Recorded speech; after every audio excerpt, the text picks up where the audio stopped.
өдрийн мэндийг Герман улсын Хановер хотын тас мэдчилж байна.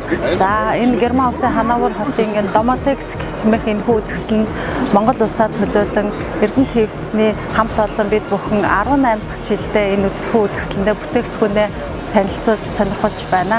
За энэхүү үзэсгэлэн маань дэлхийн 100 гаруй орны 1500 компаниуд бүтээгдэхүүн үйлчилгээгээ танилцуулдаг.